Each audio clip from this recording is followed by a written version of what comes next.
Good morning, I'm Brian Reagan. This is Tyler Kelly. and welcome you to Mornings with Brian and Tyler. Today we're in Romans chapter 4, verses 13 through 15. Tyler? For the promise that he would be the heir of the world was not to Abraham or to his seed through the law, but through the righteousness of faith. For if those who are of the law are heirs, faith is made void and the promise made of no effect, because the law brings about wrath. For where there is no law, there is no transgression. All right. So, here's a simple fact. And I don't care. If you want to eat shrimp, don't eat shrimp. Doesn't matter to me. But if you're a pastor, preacher, minister, reverend, whatever, says, if we want to be more pleasing to God, we'll observe the law of Moses. That's how we can.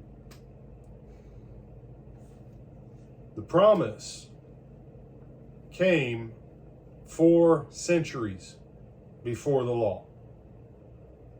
Over 400 years when Abraham got the promise. It's 5, almost 6, isn't it? We'll go with what Paul says, 430 years, all right, in Galatians. So 4 centuries. So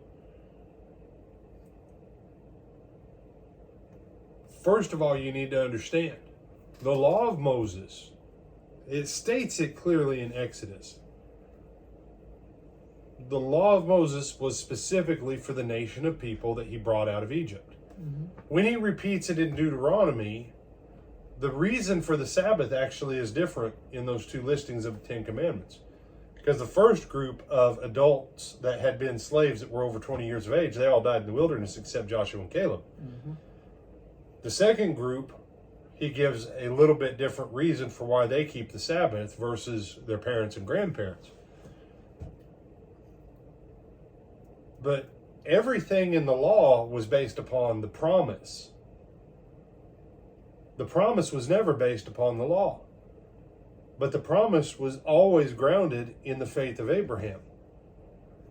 Everything that comes in the law and everything that pertains to the nation of Israel comes out of the faith of Abraham, but it's not responsible for the faith of Abraham or the promise. And so, if you in your church are trying to hold on to certain things from the Old Testament, what's quote called the Old Testament, that period of time under the law of Moses, you need to understand you're trying to hold on to things of works. Now, are the dietary laws in the Old Covenant good? Absolutely. Absolutely. Most of the foods that you're told not to eat under the old law, everything that's called unclean, Tyler, which would be what? Coconut, Coca-Cola, other sodas like that, right? Oh wait, no, that's just what Tyler doesn't like. You eat shrimp? Fried shrimp once in a blue moon. Fried shrimp once in a blue moon. Well, see, how about catfish? No. No. How about pig flesh? Dude, you eat plenty of swine. Okay? Mm-hmm.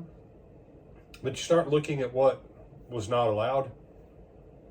It's because those are the garbage disposal machines of nature. Mm-hmm.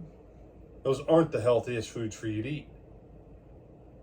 And if you want to keep something from the Old Testament as a matter of wisdom, as a matter of principle generically, that's one thing.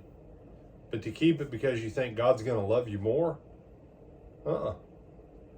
God's love for you is found in His grace, and His grace is accessed through faith, not through works. Just something to think about. Other thoughts, my brother? No, sir. With that, I'm Brian Reagan. This is Tyler Kelly. And we bid you good day.